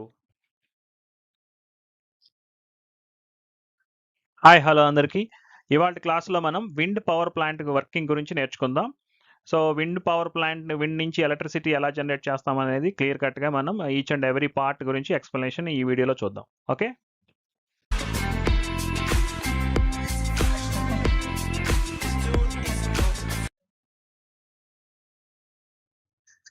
ఈ వీడియోలో నేను మీకు విండ్ టర్బైన్ ఎలా వర్క్ చేస్తుంది అనేది చెప్తున్నాను. సో జాగ్రత్తగా వినండి. యానిమేషన్లో మీకు విండ్ మిల్లు అంటే విండ్ టర్బైన్ చూపించి దాంట్లో జనరేటర్ అండ్ ఎలాగా వర్క్ అవుతుంది అండ్ కనెక్షన్స్ ఎలా ఉన్నాయి అనేది క్లోజ్గా చూపిస్తాను ఒకసారి. First of all wind vane కొంచెం జూమ్ చేస్తాను చూడండి ఈ వీడియోని. అది ఇప్పుడు మీకు విండ్ వేన్ కనపడుతుంది కదా. ఈ విండ్ వేన్ అంటే ఏంటంటే గాలి అంటే ఎయిర్ డైరెక్షన్ ఏ డైరెక్షన్లో ఉందనేది చెప్తుంది అనమాట. దాన్ని బట్టి ఏంటంటే ఈ మీకు ఫ్యాన్ లాంటి అరేంజ్మెంట్ ఏదైతే కనపడుతుందో ఆ ఫ్యాన్ లాంటి అరేంజ్మెంట్ డైరెక్షన్ ఏ డైరెక్షన్లో తిరుగుతుంది, ఎంత స్పీడ్తో తిరుగుతుంది అనేది. యాక్చువల్గా ఏంటంటే జనరేట్ చేయాలి అని అంటే గనక ఇది చాలా ఎక్కువ స్పీడ్తో తిరగాలి. కానీ మీరు ఎప్పుడన్నా బయట విండ్ టర్బైన్స్ అంటే ఈ విండ్ మిల్స్ని చూసినప్పుడు మీకు అవి స్లోగా తిరుగుతూ కనపడతాయి. యాక్చువల్గా అవి నిజంగా స్లోగానే తిరుగుతాయి. సుమారుగా ఎంత ఉంటుంది అనేది అంటే 11 kph స్పీడ్తో ఉంటుంది అనమాట. కానీ మనకు కావాల్సింది 90 kph అనమాట. సో అంటే అంత స్పీడ్తో రొటేట్ అవ్వనప్పుడు మనం ఏం చేయాలి అని అంటే దానికోసం ఒక స్పెషల్ అరేంజ్మెంట్ ఉంటుంది. అది మీకు నెక్స్ట్ నేను చెప్తాను. దీంట్లో గేర్ బాక్స్ అనేది ఒకటి ఉంటుంది. చూడండి, ఓపెన్ చేసి చూపిస్తున్నాను మీకు. హబ్కి ఏదైతే కనపడిందో ఒకటి లో స్పీడ్ షాఫ్ట్ ఉంది చూసారా, అది తీసుకెళ్లి గేర్ బాక్స్కి పెడితే దాని తర్వాత మీకు ఆ జనరేటర్ కనెక్ట్ చేసి ఉన్నది ఏంటంటే హై స్పీడ్ షాఫ్ట్ అనమాట. ఫస్ట్ ఆఫ్ ఆల్ మీరు అది 7 and 12 RPM మధ్యలో కనుక మనం ఇస్తే ఆ రివల్యూషన్స్ని ఈ గేర్ బాక్స్ ద్వారా స్పీడ్ని ఇంక్రీజ్ చేస్తున్నాం అనమాట. సో ఆ స్పీడ్ని ఇంక్రీజ్ చేసినప్పుడు ఏదైతే హై స్పీడ్ షాఫ్ట్ ఇప్పుడు మీకు చూపిస్తున్నాను చూడండి, హై స్పీడ్ షాఫ్ట్ ఏదైతే ఉందో అది అరౌండ్ 1500 RPMతో రొటేట్ అయినప్పుడు అది జనరేటర్ కనెక్ట్ అయినప్పుడు ఎలక్ట్రిసిటీ జనరేట్ అవుతుంది అనమాట. This is the logic behind the wind turbine అనమాట. ఆ source of energy that is easier to transport and use. ఎందుకనంటే మీరు అక్కడ విండ్ ఎనర్జీ అనేది మనకి అబండెంట్గా విండ్ ఫెసిలిటీ ఉన్న చోట మనం అరేంజ్ చేస్తాము. అది చూడండి, మీకు ఇక్కడ ట్రాన్స్ఫార్మర్ ఏదైతే కనపడుతుందో ఆ ట్రాన్స్ఫార్మర్కి మనం స్టెప్అప్ చేసి గ్రిడ్కి కనెక్ట్ చేస్తాం అనమాట. మీకు అన్నిటిలోనూ కూడా ఎక్కడైనా సరే జనరేటర్ కాన్స్టెంట్గా ఉంటుంది. మీరు చూడండి వీడియోలో గమనించినట్లయితే మీకు ఆ జనరేటర్ డిఫరెంట్ విండ్ మిల్స్ నుంచి ఎలాగా జనరేట్ అవుతుందనేది చూపించడం జరిగింది. ఓకేనా, ఇదన్నమాట. This is about wind turbine working. Okay, next మీకు విండ్ టర్బైన్ ని క్లోజ్ గా చూపించి ఎక్స్ప్లెయిన్ చేసే ప్రయత్నం చేస్తాను. ఒకసారి మీకు విండ్ టర్బైన్ డయాగ్రామ్ క్లోజ్ గా చూపిస్తాను, ఒకసారి చూడండి.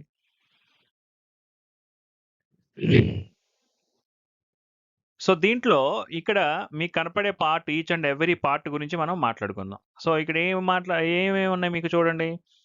ఈ పర్టికులర్ దాంట్లో బ్లేడ్స్, ఈ విండ్ వచ్చే డైరెక్షన్, రోటారు అంటే రొటేటింగ్ సైడ్, ఈ పిచ్ అంటే ఏంటంటే ఏ యాంగిల్లో మీరు అది అరేంజ్ చేస్తే ఎంత స్పీడ్తో తిరుగుతుంది అనేది. ఈ కనపడేది low speed shaft, this one is gear box, and after that జనరేటర్కి ఈ గేర్ బాక్స్ ద్వారా కనెక్ట్ చేసిన హై స్పీడ్ షాఫ్ట్ ఇక్కడ ఉంది చూడండి, high speed shaft and controller and anemometer. Anemometer అంటే మీకు స్టార్టింగ్ చూపించాను చూసారా, విండ్ వేన్ అనమాట. సో ఈ డైరెక్షన్స్లో మనం ఈచ్ అండ్ ఎవ్రీ పార్ట్ గురించి తెలుసుకోవడం జరిగింది. ఇది about wind turbine inner structure అనమాట. ఓకే, నెక్స్ట్ మీకు ఈ డయాగ్రామ్ ఎందుకు చూపించానంటే, విండ్ టర్బైన్ మనం ఎగ్జామ్లో రిప్రజెంట్ చేయాలి అని అంటే డయాగ్రాము ఇంతకు ముందు చూపించిన డయాగ్రామ్ని మీరు ఎగ్జామ్లో రిప్రజెంట్ చేయలేరు. అందుకనే ఈ సింపుల్ సింగిల్ లైన్ లేఅవుట్ మీకోసం నేను ఇక్కడ ఇచ్చాను అనమాట. దీన్ని మీరు స్క్రీన్ అవసరమైతే వీడియోని పాస్ చేసుకుని ఈ డయాగ్రామ్ని అబ్జర్వ్ చేసుకోవచ్చు, లేకపోతే స్క్రీన్ షాట్ తీసుకోవచ్చు, మీకు అది యూజ్ఫుల్గా ఉంటుంది అనమాట. ఇక్కడ ఇది ఎగ్జామ్లో డ్రా చేయడానికి ఈజీగా ఉంటుంది. మీకు ఇక్కడ ఏం కనబడుతుంది చూడండి, మనం అక్కడ ఏదైతే మాట్లాడుకున్నామో ప్రతిదీ ఇక్కడ మనం రిప్రజెంట్ చేసాం. దిస్ వన్ ఈ విండ్ టర్బైన్ డైరెక్షన్ సింపుల్గా ఇలా డ్రా చేయొచ్చు. అక్కడి నుంచి గేర్ సిస్టమ్ అండ్ కప్లింగ్ సిస్టమ్ని ఒక బ్లాక్ డయాగ్రామ్ లాగా డ్రా చేసాము. తర్వాత అక్కడి నుంచి జనరేటర్ కనెక్ట్ అయ్యి ఉంది. జనరేటర్ నుంచి సప్లై ఎక్కడికి వెళ్తుంది, మనకి పవర్ గ్రిడ్కి వెళ్తుంది అనమాట. సో ఇది ఇక్కడ ఫీడ్బ్యాక్ సిస్టమ్ లాగా ఒక కంట్రోలర్ని అరేంజ్ చేసాం అనమాట. ఈ జనరేటర్కి కంట్రోలర్కి ఏంటి అంటే, ఈ ఇక్కడ వచ్చే స్పీడ్ని బట్టి ఈ గేర్ సిస్టంలో ఉన్న స్పీడ్ని ఇంప్రూవ్ చేస్తున్నాం అనే కాన్సెప్ట్ని మీరు బాగా గుర్తుపెట్టుకుని, అది హై స్పీడ్ షాఫ్ట్ ద్వారా జనరేటర్ కనెక్ట్ అవుతుంది అంటే మీరు ఇందులో గుర్తుపెట్టుకోవాల్సిన వర్డ్స్ ఏంటి, విండ్ టర్బైన్తో పాటుగా ఒక లో స్పీడ్ షాఫ్ట్, ఒక హై స్పీడ్ షాఫ్ట్ ఉంటుందని గుర్తుపెట్టుకోవాలి, విండ్ వేన్ ఉంటుందని గుర్తుపెట్టుకోవాలి. ఎప్పుడైనా సరే పవర్ ప్లాంట్స్కి ఎస్పెషల్లీ డ్రా చేసేటప్పుడు లేఅవుట్లు కానీ బ్లాక్ డయాగ్రామ్స్ కానీ డ్రా చేసేటప్పుడు ఈ ఫ్లో ఏదైతే ఉందో ఈ డైరెక్షను, ఇది ఆ డైరెక్షన్లోనే ఉండాలి. అంటే ఈ పార్ట్ ఇటు కానీ ఈ పార్ట్ ఇటు కానీ మీరు డ్రా చేస్తే అది మిస్టేక్ అవుతుంది, మార్క్స్ సరిగ్గా రావు. కొంచెం కేర్ఫుల్గా ఈ డయాగ్రామ్స్ డ్రా చేసేటప్పుడు మాత్రం కొంచెం కేర్ఫుల్గా నేర్చుకోవాలి. ఓకేనా. నెక్స్ట్ విండ్ పవర్ అడ్వాంటేజెస్ చూద్దాం. Wind is a type of clean energy, దానివల్ల పొల్యూషన్ ఉండదు. Wind is a renewable energy source, ఎంతైనా వాడుకోవచ్చు, తరిగిపోని ఇంధన వనరులు అంటారు. రెన్యూబుల్ అంటే ఏంటి, మీరు ఎంత వాడుకున్నా ఇంకా వస్తానే ఉంటుంది కాబట్టి విండ్ని రెన్యూబుల్ ఎనర్జీ సోర్సెస్ అంటారు అనమాట. రెన్యూబుల్, నాన్ రెన్యూబుల్ మనం ఇంతకుముందు మాట్లాడుకున్నాం కదా, కన్ఫ్యూజ్ అవ్వకండి, వీటిల్లో కొంచెం జాగ్రత్తగా గుర్తుపెట్టుకోండి. రెన్యూబుల్ అంటారు అంటే మళ్ళీ మళ్ళీ మీకు అబండెంట్గా వస్తుంది అనేది. ఎప్పుడైనా ఇలాంటి వర్డ్స్ వచ్చినప్పుడు ఒకటి గుర్తుపెట్టుకోండి, రెండోది ఆటోమేటిక్గా గుర్తుంటుంది. రెండు గుర్తుపెట్టుకుంటే ఎగ్జామ్లో కన్ఫ్యూజ్ అయ్యే ఛాన్స్ ఉంది కాబట్టి కొంచెం జాగ్రత్తగా ఉండండి. ఓకేనా. విండ్ పవర్ హ్యాస్ ఏ లో ఆపరేటింగ్ కాస్ట్. ఆపరేటింగ్ కాస్ట్ తక్కువ, కానీ డిసడ్వాంటేజెస్లో వస్తుంది మీకు, ఇనీషియల్ కాస్ట్ ఎక్కువ అని.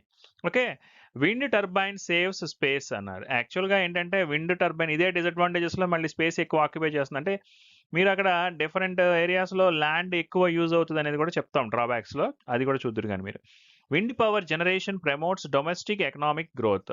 ఇక్కడ ఏంటంటే ఎకనామిక్ గ్రోత్ అనేది పెరుగుతుంది అంటున్నారు. ఓకేనా. డిసడ్వాంటేజెస్ చూడండి, wind turbines can be dangerous to some wild life. అంటే ఇవి అటవీ ప్రాంతం లాంటి చోట మనం పెడితే ఆ వైల్డ్ లైఫ్కి డేంజరస్, ఎందుకంటే అదంతా క్లీన్ చేసేస్తారు కాబట్టి. అలాగే wind turbines can be noisy, అది తిరిగేటప్పుడు సౌండ్ వస్తుందండి, విండ్ మిల్ రొటేట్ అయ్యేటప్పుడు సౌండ్ వస్తుంది అనమాట. తర్వాత wind power is limited by location, ఒక పర్టికులర్ లొకేషన్స్కి మాత్రమే అది మనం సెట్ చేయొచ్చు. ఎందుకు, ఎక్కడ పడితే అక్కడ మీకు సఫిషియెంట్గా విండ్ అనేది ప్రొవైడ్ చేయలేకపోతే ఆ విండ్ టర్బైన్స్ మూవ్ అవ్వవు. అవి మూవ్ అవ్వకపోతే మీకు ఎలక్ట్రిసిటీ జనరేట్ అవ్వదు కదా. ఇవి డిసడ్వాంటేజెస్ అనమాట. ఓకేనా. మీకు నెక్స్ట్ ఏంటంటే ఈ యాజ్ యూజువల్ కామెంట్ సెక్షన్లో సెట్ ఆఫ్ క్వశ్చన్స్ ఉంటాయి, వాటిని కొంచెం ఫాలో అవ్వండి. ఓకేనా. All the best. Thank you. Hi hello అందరికీ. ఈరోజు క్లాస్లో మనం ఎలక్ట్రిక్ బిల్ ఎలా క్యాలిక్యులేట్ చేయాలి, అంటే టారిఫ్ అంటే ఏంటి, దాంట్లో 2 పార్ట్ టారిఫ్ అంటే ఏంటి, అండ్ ప్రాబ్లమ్స్ని సాల్వ్ చేయడం ఎలాగా అనేది మనం ఈ క్లాస్లో తెలుసుకుందాం. Let's start the class.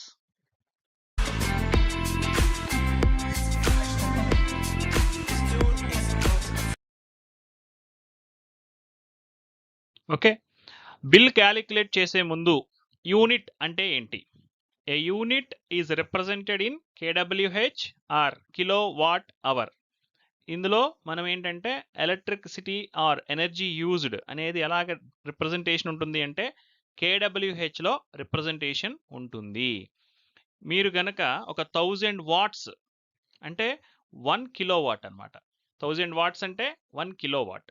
So 1 kilo watt of పవర్ని 1 అవర్ కనుక యూజ్ చేస్తే అప్పుడు దాన్ని 1 కిలో వాట్ అవర్ అంటారనమాట. అంటే మీరు అప్లయన్స్ ఏదైనా యూజ్ చేసేటప్పుడు 1000 వాట్స్ యూజ్ చేస్తే 1 కిలో వాట్ అయితే దాన్ని ఒక 1 అవర్ కనుక యూజ్ చేస్తే 1 కిలో వాట్ అవర్ అంటే 1 యూనిట్ కన్జ్యూమ్ అయినట్టు అనమాట.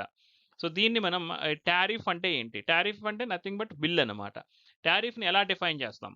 It is defined as the rate or charge of an electrical energy. It is a schedule or rates framed to the amount of energy consumed by the consumers. So మనం consume చేసిన energy ఏదైతే ఉందో ఎన్ని units consume చేశారో దాన్ని base చేసుకుని tariff అనేది design చేయడం జరుగుతుంది. ఆబ్జెక్టివ్స్ ఆఫ్ టారిఫ్ ఏంటి అంటే ఎందుకు టారిఫ్ అనేది తీసుకురావాల్సి వచ్చింది? It recovers the capital investment generating, transmitting, distributing equipment. అంటే మనం పవర్ని యూజ్ చేసుకుంటున్నామంటే ఆ పవర్ జనరేట్ అవ్వాలి ఒక జనరేటింగ్ స్టేషన్ దగ్గర, అక్కడి నుంచి ట్రాన్స్మిట్ అవ్వాలి, అక్కడి నుంచి డిస్ట్రిబ్యూట్ అయ్యి అప్పుడు డొమెస్టిక్ కానీ ఇండస్ట్రీ కానీ ఒక కన్జ్యూమర్ దగ్గరికి పవర్ అనేది రీచ్ అవుతుంది అనమాట.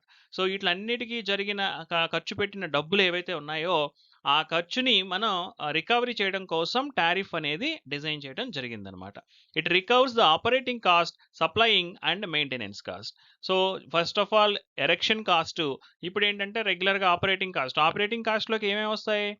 శాలరీస్, స్టాఫ్ ఉంటారు, శాలరీస్, వాళ్ళ maintenance and equipment maintenance, supplying and maintenance cost, ఇవన్నీ కూడా మనకి రికవర్ చేయడానికి టారిఫ్ అనేది డిజైన్ చేయడం జరిగిందనమాట. It recovers metering cost, billing, collection cost and other miscellaneous cost. So అన్ని కాస్ట్స్ కలిపి వీటిలన్నిటిని ఇంక్లూడ్ చేస్తూ టారిఫ్ అనేది డిజైన్ చేయడం జరుగుతుంది. ఓకే, మనకి సిలబస్లో 2 పార్ట్ ఎలక్ట్రిసిటీ టారిఫ్ అనేది మన సిలబస్లో ఉంది. The 2-part electricity tariff is divided into 2 components. ఏంటంటే mainly fixed charges and running charges. Fixed charges అంటే ఏంటి? Directly proportional to maximum demand ఉంటే అది ఫిక్స్డ్ ఛార్జెస్. ఎప్పుడు కూడా ఒక మ్యాక్సిమం డిమాండ్ వాల్యూ తీసుకున్న తర్వాత ఫిక్స్డ్గా ఒక ఛార్జ్ ఉంటుందన్నమాట. And it will not depend on the amount of electrical energy consumed. మీరు ఎంత ఎనర్జీ యూజ్ చేశారు అనే దానికి సంబంధం లేకుండా ఒకటి ఫిక్స్డ్గా పడుతుంది ఏది 2 పార్ట్ టారిఫ్లో. ఇంకొకటి రన్నింగ్ ఛార్జెస్. ఈ రన్నింగ్ ఛార్జెస్ ఏం కవర్ చేస్తున్నాయంటే the amount of energy consumed by the consumers. మీరు ఎంత అయితే కన్జ్యూమ్ చేశారో దానికి రన్నింగ్ ఛార్జెస్ ఉంటుంది. సో 2 పార్ట్ ఎలక్ట్రిసిటీ టారిఫ్లో ఏముంటాయి? ఫిక్స్డ్ ఛార్జ్ ఒకటి ఎప్పుడు ఫిక్స్డ్గా ఉంటుంది, ప్లస్ రన్నింగ్ ఛార్జెస్ మీరు ఎన్ని యూనిట్లు కన్జ్యూమ్ చేశారో అది కనుక యాడ్ చేస్తే దాన్ని 2 పార్ట్ ఎలక్ట్రిసిటీ టారిఫ్ అంటారు. బాగా గుర్తుపెట్టుకోండి, ఎగ్జామ్లో అడిగే ఛాన్స్ కూడా ఉంది. ఈ 2 పార్ట్ ఎలక్ట్రిసిటీ టారిఫ్ అంటే ఏంటని అడిగే ఛాన్స్ ఉంది కాబట్టి కొంచెం జాగ్రత్తగా గుర్తుపెట్టుకోండి. This type of tariff is used in medium scale industrial purposes. The disadvantage of this tariff when the industry is closed also the fixed charge must be paid by the consumers.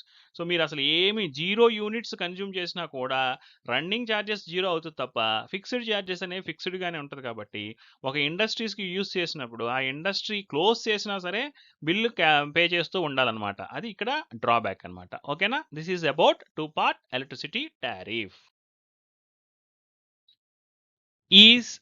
ఇక్కడ ఏంటంటే ఒక problem solve చేయాలంటే calculate electricity bill for domestic consumers అని చెప్పేసి ఈ items అన్ని ఇచ్చారు. నేను సింపుల్గా దీన్ని ఏం చేశానంటే ఒక టేబుల్ ఫామ్ లాగా తీసుకున్నాను.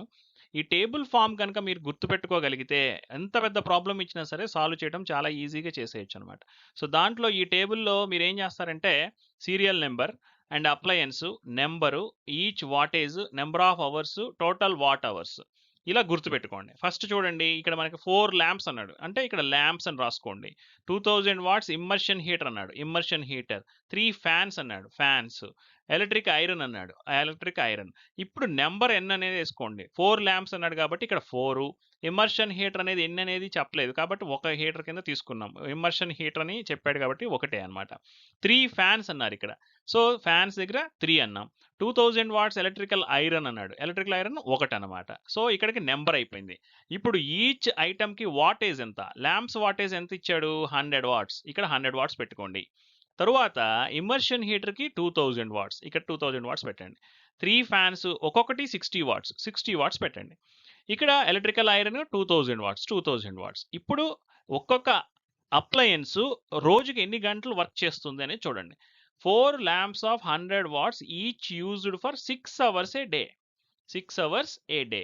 అలాగే immersion heater 1 hour a day. ఇదంతా కూడా మనకి ఇచ్చిన డేటా నుంచి. ఇది 10 అవర్స్ ఏ డే అండ్ ఇది 1 అవర్. ఓకే, ఇప్పుడు ఫైనల్గా ఏంటంటే ఎన్ని నెంబర్ ఉన్నాయి, ఎంత వాటేజ్ ఉంది, ఎన్ని గంటలు యూజ్ చేశారు.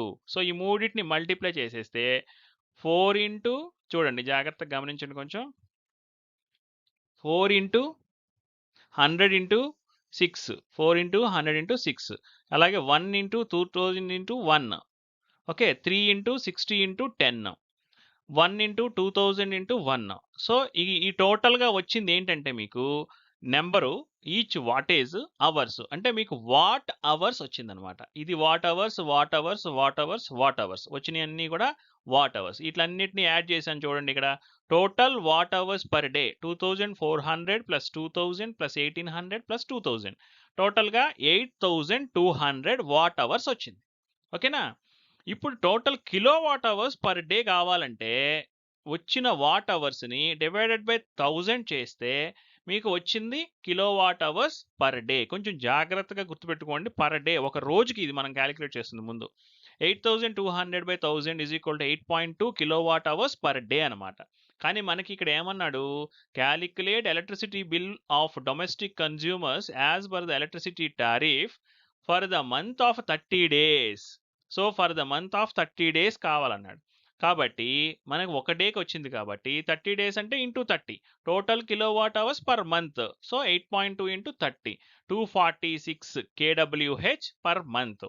ప్రీవియస్గా మనం చెప్పుకున్న దాంట్లో ఏమన్నాం, కిలో వాట్ అవర్ అంటే యూనిట్స్ అనమాట. అంటే ఇప్పుడు ఎన్ని యూనిట్స్ కన్జ్యూమ్ చేసినట్టు, 246 కిలో వాట్ అవర్స్ అంటే 246 యూనిట్స్ ఆ మంత్లో మీరు కన్జ్యూమ్ చేశారు. ఇప్పుడు బిల్ క్యాలిక్యులేట్ చేయాలంటే ఒక యూనిట్ కాస్ట్ ఎంత, 50 పైసే. సో ఈ యూనిట్స్ని ఇంటూ 50 పైసా చేయాలి. Total bill is equal to 246 into 0.50 అంటే 50 పైసా. సో 123 రూపీస్ మీకు బిల్ అనేది జనరేట్ అయ్యిందనమాట. ఓకేనా. This is about electricity bill calculation అనమాట. ఓకేనా. నెక్స్ట్ ఇంకొక ప్రాబ్లం చేద్దాం. చూడండి, tasked with calculating the electricity bill for a house hold for the month of April. చూడండి, మీకు లాజిక్గా ఇచ్చాడు. ఎన్ని రోజులు అనేది చెప్పకుండా తెలివిగా ఏప్రిల్ అన్నాడు. అంటే ఇంకొకసారి ఫిబ్రవరి అనొచ్చు, లేకపోతే లీఫ్ ఇయర్లో ఫిబ్రవరి అనొచ్చు, లేకపోతే ఇంకొక ఆగస్ట్ అనొచ్చు. అట్లా వాళ్ళు ఒక మంత్ నేమ్ చెప్పినప్పుడు ఆ మంత్లో ఎన్ని డేస్ ఉంటాయి అనేది చూసుకోండి. ఏప్రిల్ అంటే మనకు తెలుసు 30 డేస్ ఉంటాయని. అది కూడా మీరు కొంచెం జాగ్రత్తగా చూడాలి. ఓకేనా. అంటే ఏం లేదు, మొత్తం అంతా బాగానే ఉంటుంది. ఇక్కడ ఏప్రిల్ అని ఇచ్చినప్పుడు 30 డేస్ అని తెలియకపోతే ఆ 30 డేస్ కాకుండా మీరు 31 డేస్కో 28 డేస్కో క్యాలిక్యులేట్ చేస్తే బిల్లు రాంగ్ వస్తుంది అనమాట ఆన్సర్. ఓకేనా. ఏప్రిల్ 30 డేస్ కాబట్టి చూడండి. ఇప్పుడు refrigerator, washing machine, air conditioner, television, లైట్లు టోటల్ 6 ఫర్ ద హౌస్ అని ఇచ్చేసాడు. పవర్ రేటింగ్ ప్రతి అప్లయన్స్కి పవర్ రేటింగ్ ఇచ్చేసాడు. Usage 24 hours per day, 1 hour per day, 8 hours per day, 5 hours per day, 6 hours per day. The electricity tariff is 50 అంటే 0.50 అంటే 50 paise per kilo watt hour అన్నాడు. Calculate the total electricity bill for the month of April. బ్రాకెట్లో మీకు నేను ఇక్కడ 30 days అని పెట్టాను అర్థం కావడం కోసం. ఓకేనా. Let's solve this problem. చూడండి, మనం యాజ్ యూజువల్గా టేబులర్ ఫామ్లోకి తీసుకొచ్చేసాం. Refrigerator, washing machine, air conditioner, television, light. Numbers ఎన్ని ఉన్నాయి, అన్నీ ఒక్కొక్కటి ఉన్నాయి. లైట్లు మాత్రం 6 ఉన్నాయి. ఈచ్ వాటేజ్ ఇచ్చేసాం, నెంబర్ ఆఫ్ అవర్స్ ఇచ్చేసాం. సో నెంబరు, వాటేజ్, అవర్స్ ఈ మూడింటిని మల్టిప్లై చేసేసుకుంటే యాజ్ యూజువల్గా టోటల్గా మీకు వాట్ అవర్స్ వచ్చేసింది. Same procedure. మీరు ఇంక ఎలాంటి ప్రాబ్లం ఇచ్చినా ఇదే ప్రొసీజర్ ఒక్కటే గుర్తుపెట్టుకోండి. ఎందుకనంటే రకరకాల మోడల్స్ చేస్తే మళ్ళీ మీకు ఎగ్జామ్లో మోడల్ గుర్తు రావడం కొంచెం కష్టం అవుతుంది. ఇది అనుకోండి, ఇంకా డిఫాల్ట్గా ఇక వాళ్ళు ఎన్నైనా ఇవ్వనివ్వండి, ఎలాగైనా ఇవ్వనివ్వండి, ఇంక ఇవే మోడల్స్ ఉంటాయి అనమాట. టోటల్ వాట్ అవర్స్ అనేది వచ్చేసింది. టోటల్ కిలో వాట్ అవర్స్ అంటే 28,600 బై 1000, 28.6 అయింది. ఇది పర్ డేకి వచ్చింది. పర్ మంత్ కావాలంటే ఏప్రిల్ అన్నాడు 30 రోజులు కాబట్టి ఇంటూ 30, 28.6 ఇంటూ 30 చేస్తే 858 కిలోవాట్ అవర్ పర్ మంత్ వచ్చింది. ఇది ఏంటి మీకు వచ్చింది? టోటల్ యూనిట్స్ అనమాట. ఇప్పుడు మీకు టోటల్ బిల్ కావాలంటే యూనిట్స్ ఇంటూ ఒక యూనిట్ కాస్ట్ 50 పైసా 0.50. సో 429 రూపీస్ ఎలక్ట్రిసిటీ బిల్ అనేది మనకి జనరేట్ అయిందనమాట. ఇది బిల్లు పే చేయాల్సింది. ఇది క్యాలిక్యులేషన్ చేసే పద్ధతి. మీకు ఏదైనా డౌట్ వస్తే మళ్ళీ ఇంకొంచెం బ్యాక్ చేసుకుని ఈ వీడియోని ఈ ప్రాబ్లమ్స్ సాల్వ్ చేసి చూస్తే మీరు ఒక్కసారి ప్రాక్టీస్ చేశారంటే మాత్రం మీకు ఇంకా మర్చిపోరు అనమాట. ఓకేనా? సో యాజ్ యూజువల్ కామెంట్ సెక్షన్లో క్వశ్చన్స్ ప్లేస్ చేస్తాను, చూసుకోండి ఒక PDF. And okay, thank you.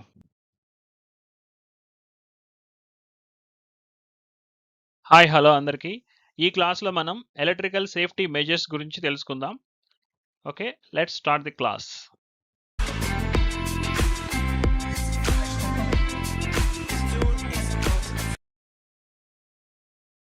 Okay, first మనకి సిలబస్లో వర్కింగ్ ప్రిన్సిపల్ ఆఫ్ ఫ్యూజ్ అనేది ఉంది. ఫ్యూజ్ అంటే ఏంటి? జనరల్గా ఫ్యూజ్ అందరికీ తెలుసు. సో ఫ్యూజ్ అనేది ఏంటంటే a simplest and cheapest device which is used for interrupting the electric circuit in short circuit conditions. అంటే ఏంటంటే ఓవర్లోడ్ కండిషన్స్ అని కూడా అంటాం వాటిని. అంటే కరెంట్ కానీ రేటెడ్ వాల్యూ కన్నా ఎక్కువ కరెంట్ ఫ్లో అయితే వెంటనే అది అప్లయన్స్కి వెళ్లకుండా బ్రేక్ చేయాలి సర్క్యూట్ని, అంటే ఫ్యూజ్ యూజ్ అవుతుంది అనమాట. ఆ వర్కింగ్ ఆపరేషన్ ఎలా ఉంది అనేది మీకు స్క్రీన్ మీద చూపిస్తున్నాను. సో చూడండి, ఇక్కడ వర్కింగ్ ఆపరేషన్లో the action of fuse is based upon the heating effect of the electric current. Excessive current flow అయినప్పుడు, ఇదిగోండి ఇది ఫ్యూజ్ వైర్ అనమాట. సో ఇటు నుంచి ఇటు కనెక్ట్ అవ్వడానికి ఈ ఫ్యూజ్ వైర్ని యూజ్ చేస్తాం. అది కూడా వైర్ ఎప్పుడు కూడా థిన్ వైర్ ఉండాలి, అంతేగాని ప్రతిసారి ఫ్యూజ్ బ్రేక్ అవుతుందని ఇక్కడ థిక్ వైర్స్తో ఫ్యూజ్ని రీప్లేస్ చేయడం అనేది అది ఫాల్ట్ అండి. అలా చేయకూడదు ఎప్పుడు కూడా. సో థిన్ వైర్స్ని యూజ్ చేసినప్పుడు ఎక్సెసివ్ కరెంట్ కనుక ఫ్లో అయితే ఇది బ్రేక్ అవుతుంది. అప్పుడు ఇది ఇక్కడ బ్రేక్ అయినప్పుడు ఏమవుతుందంటే సర్క్యూట్ బ్రేక్ అవుతుంది అనమాట. Under normal operating conditions when the current flowing through the circuit with in the safe limits, అంటే ఏంటి, రేటెడ్ వాల్యూస్ వెళ్ళినంతసేపు ఏమి ఇబ్బంది ఉండదు. ఆ హీట్ డెవలప్ అయింది ఏంటంటే ఆ ఫ్యూజ్ ఎలిమెంట్ క్యారీ చేస్తుంది అనమాట. అండ్ ఎప్పుడైతే ఎక్సెసివ్ కరెంట్ వెళ్తుందో అప్పుడు ఈ ఫ్యూజ్ వైర్ అనేది ఆ సర్క్యూట్ని బ్రేక్ చేస్తుంది అనమాట. ఓకేనా? Next miniature circuit breaker. దీన్ని మనం ఎంసీబీ అంటాం. బాగా తెలుసు మనందరికి ఎంసీబీ అంటూ ఉంటాం. దాని ఫుల్ ఫామ్ ఏంటి? Miniature circuit breaker. MCB stands for miniature circuit breaker. It is an electromagnetic device which is used to protect the connected load in electrical circuit. The main function of this device is whenever excess current flowing through it, then it trips and protect the connected load. It trips manually as well as automatically. ఇక్కడ ఏంటంటే fuse wire అయితే మనకి break అయినప్పుడు మనం డెఫినెట్గా మాన్యువల్గా ఫ్యూజ్ని replace చేయవలసిన అవసరం ఉంటుంది. ఎంసీబీ అయితే ఆటోమేటిక్గా అది ఆపరేట్ అవుతుంది. During short circuit phase and neutral comes in contact and very high current flows in the circuit. So MCB operates and breaks the circuit. The main components of circuit breaker ఏంటి అంటే fixed contact, movable contact, plunger set and bimetallic strip ఒకటి, and source and load terminals. ఇవి ఏంటి అని అంటే ఇంకొకటి అడిషనల్గా triggering point. ఇవన్నీ కూడా మనకి అడిషనల్గా అవసరమైన పార్ట్స్ అనమాట. సో నెక్స్ట్ ఏంటంటే ఎలక్ట్రిక్ షాక్ అంటే ఏంటి? It is a sudden stimulation of nervous system of the human body by the flow of electric current through a part of the body. Electric shock is a life-threatening issue. It is caused by direct contact with a live conductor or a flashover. So electric shock అనేది ఏంటి అంటే based on the range of the current and voltage values, you will get that effect of shock అనమాట. ఆ electric shock impact ఎలా ఉంటుంది అనేది ఇక్కడ మనకి డిఫైన్ చేయడం జరిగిందనమాట. సో మనం అవాయిడ్ చేయడానికి, ఎలక్ట్రిక్ షాక్ని అవాయిడ్ చేయడానికి ఏమేమి జాగ్రత్తలు తీసుకోవాలి? The following precautionary methods are recommended to avoid electric shock. Electric shock రాకుండా ఉండాలి అని అంటే ఎలక్ట్రిక్ షాక్ ప్రికాషన్స్ ఏం తీసుకోవాలి అని అంటే జాగ్రత్తగా ఉండాలి. అదేంటి? Avoid working on live line but if inevitable insulate yourself from the ground or wall by using rubber matting, rubber gloves, wood, plastic etcetera. Inevitable condition అంటే ఇంక తప్పనిసరి పరిస్థితుల్లో కనుక ఆ వైర్స్ని మీరు పట్టుకోవాల్సిన సందర్భం వస్తే అప్పుడు ఏం చేయాలి, రబ్బర్ మ్యాట్స్ యూస్ చేయాలి అండ్ రబ్బర్ గ్లౌస్ యూస్ చేయాలి. అంటే ఇన్సులేటెడ్ మెటీరియల్స్తో యూస్ చేసి వాటిని, అంటే జనరల్గా ఎలక్ట్రిక్ వర్క్స్ చేసే వాళ్ళు వాటితో పనిచేయాల్సిన అవసరం వచ్చినప్పుడు ఈ ప్రికాషన్స్ తీసుకోవాలని చెప్పడం జరిగిందనమాట. Rubber shoes are recommended while working on live line. Live lines అంటే అక్కడ కరెంట్ సప్లై ఉన్నప్పుడు రబ్బర్ షూస్ అంటే ఇన్సులేటెడ్ మెటీరియల్స్కి సంబంధించిన షూస్ యూస్ చేయాలి. Use proper insulated tools only. Work చేసేటప్పుడు కూడా టూల్స్ ఏవైతే పనిచేస్తున్నారో అవి ఇన్సులేటెడ్ టూల్స్ అయి ఉండాలి. Working your body should not come in contact with any metallic body or any conducting medium. ఒక ఇన్సులేటింగ్ మెటీరియల్ తీసుకున్న తర్వాత మీరు మొత్తం ఒక 2 హ్యాండ్స్లో ఒక హ్యాండ్కి రబ్బర్ గ్లౌస్ తీసుకుని వర్క్ చేస్తూ అదర్ హ్యాండ్ ఏ వాల్కో టచ్ చేశారనుకోండి, మళ్ళీ మీరు ఒక మీడియం క్రియేట్ చేసినట్టు అవుతుంది. అలాంటివి చేయకుండా జాగ్రత్త పడాలి. ఓకేనా. ఆ కాంటాక్ట్ అనేది కనుక మీరు పాత్ ప్రొవైడ్ చేశారంటే మాత్రం ఎలక్ట్రిసిటీ పాస్ అవుతుంది, అది డేంజర్. అందుకనే ప్రికాషన్స్ తీసుకోవాలి, జాగ్రత్తగా ఉండాలి. While have proper knowledge of working voltage before working on the line. So అక్కడ ఏంటి అని అంటే మీరు ఏ వోల్టేజ్ లైన్కి సంబంధించి వర్క్ చేస్తున్నారో, జనరల్గా ఏంటంటే ఇదంతా కూడా ఎలక్ట్రికల్ వర్క్స్ చేసే వాళ్ళ కోసం చెప్పిన జాగ్రత్తలు అండి. ఇంట్లో వాళ్ళు ఏంటంటే ఏదైనా అక్కడ ఫాల్ట్ వచ్చినప్పుడు ఏంటంటే పర్టిక్యులర్గా నాలెడ్జ్ ఉన్న పర్సన్స్ని తీసుకుని వచ్చి వర్క్ చేయించాలి. నాలెడ్జ్ లేకుండా ఎలక్ట్రిసిటీ సంబంధించిన వర్క్స్ చేయకూడదు. It is always advisable to work on the line with the supply main switch off. Supply mains switch off చేసి మాత్రమే చేయాలి. ఓకే. నెక్స్ట్ టాపిక్ వచ్చేసి ఎర్తింగ్ అనమాట. The process of transferring the immediate discharge of the electrical energy directly to the earth by the help of the low resistance wire is known as the electrical earthing. మీకు definition వింటే కొత్తగా అనిపిస్తుంది, కానీ earthing అనే మాట అందరికీ తెలిసిన విషయమే. ఇంటి దగ్గర మీరు డొమెస్టిక్ పర్పస్లో కూడా మనం హౌస్ కన్స్ట్రక్షన్ చేసేటప్పుడు మన ప్లగ్ సాకెట్లో మీరు ఏదైతే ఆ పాయింట్లో పెద్ద పాయింట్ ఏదైతే కనపడుతుందో ప్లగ్ సాకెట్లో, ఆ పాయింట్ ఏంటి అని అంటే రిప్రజెంట్స్ ఎర్తింగ్ అనమాట. ఆ ఎర్తింగ్ వైర్ తీసుకెళ్ళి ప్రతి సాకెట్ నుంచి, ప్రతి స్విచ్ బోర్డ్ నుంచి, హౌస్ నుంచి ఎర్తింగ్ ప్రొవైడ్ చేయడానికి గల కారణం ఏంటి అని అంటే, ఫాల్ట్ కరెంట్ అనేది ఏదైనా వస్తే అప్లయన్స్కి రాకుండా అది ఎర్తింగ్ లైన్ ద్వారా. అందుకని మీకు ఇక్కడ క్లియర్గా చెప్పారు చూడండి, లో రెసిస్టెన్స్ వైర్ అన్నారు. ఎర్తింగ్ వైర్ ఎప్పుడు కూడా లో రెసిస్టెన్స్ వైర్ ఉండాలి, అది గుర్తుపెట్టుకోండి. ఓకే. ఎందుకు లో రెసిస్టెన్స్ వైర్ ఉండాలి అంటే రెసిస్టెన్స్ తక్కువ ఉన్నప్పుడు మాత్రమే కరెంట్ ఫ్లో అవుతుంది ఫ్రీగా. కాబట్టి లో రెసిస్టెన్స్ వైర్ తీసుకుంటే ఫాల్ట్ కరెంట్ వచ్చినప్పుడు ఈజీగా ఆ ఎర్తింగ్ వైర్ ద్వారా ఆ కరెంట్ అనేది పాస్ అయ్యి అప్లయన్స్కి రాకుండా అండ్ ఎవరైతే అది పట్టుకుంటున్నారో వాళ్ళకి షాక్ ఇంపాక్ట్ లేకుండా ఉండడం కోసం ఒక ఎర్తింగ్ అనేది మనం ప్రొవైడ్ చేయటం జరుగుతుంది. అందులో టైప్స్ ఆఫ్ ఎర్తింగ్ ఏమేమి ఉన్నాయంటే pipe earthing, plate earthing, rod earthing, strip earthing. వీటికి సంబంధించిన డయాగ్రామ్స్ ఒకసారి చూపిస్తాను మీకు. సో చూడండి, ఈ 4 టైప్స్ ఆఫ్ ఎర్తింగ్స్కి సంబంధించిన డయాగ్రామ్స్ మీకు ఇక్కడ స్క్రీన్ మీద కనబడుతుంది. ఫస్ట్ది ఏంటంటే plate earthing, second one pipe earthing, and third one rod earthing, and fourth one strip earthing. ఎందుకు ఇన్ని రకాల ఎర్తింగ్స్ ఉన్నాయి, ఒక మెథడ్ యూస్ చేసుకోవచ్చు కదా అని డౌట్ రావచ్చు. ఇక్కడ ఏంటంటే based on the operating voltage range. మీరు ఏ వోల్టేజ్ రేంజ్ మీద ఆపరేట్ చేస్తున్నారు అనే దాని మీద డిపెండ్ అయ్యి డిఫరెంట్ టైప్స్ ఆఫ్ ఎర్తింగ్ని మనం ప్రొవైడ్ చేయడం జరుగుతుంది. Okay. Next, to avoid electric shock, it is crucial to follow comprehensive safety precautions. Here are some essential measures. So ఇవి మీరు చూడండి, అండర్స్టాండ్ బేసిక్ ఎలక్ట్రిక్ సేఫ్టీ, ఇది ఆల్రెడీ మనం మాట్లాడుకున్నాం, జాగ్రత్తగా ఉండాలి. యూజ్ ప్రాపర్ ఎక్విప్మెంట్, ఏదైనా సరే స్క్రూ డ్రైవర్స్ కానీ టెస్టర్స్ కానీ యూజ్ చేసేటప్పుడు ఏదైతే పర్ఫెక్ట్గా వర్క్ చేస్తున్నాయో అలాంటి వాటినే యూజ్ చేసుకోవాలి. పర్సనల్ ప్రొటెక్టివ్ ఎక్విప్మెంట్ కూడా తీసుకోవాలి, అంటే ఆల్రెడీ మనం వాటి గురించి మాట్లాడుకున్నాం. నాన్ కండక్టివ్ లేడర్స్ అంటే ఏంటంటే నిచ్చెనలు వాడేటప్పుడు మెటాలిక్ అంటే మెటీరియల్స్ మెటల్స్తో యూజ్ చేసేసి అది కాంటాక్ట్లో ఉండేది కనుక యూజ్ చేస్తే అది కండక్టింగ్ మీడియం కింద పనిచేస్తుంది, కాబట్టి కొంచెం కేర్ఫుల్గా ఉండాలన్నమాట.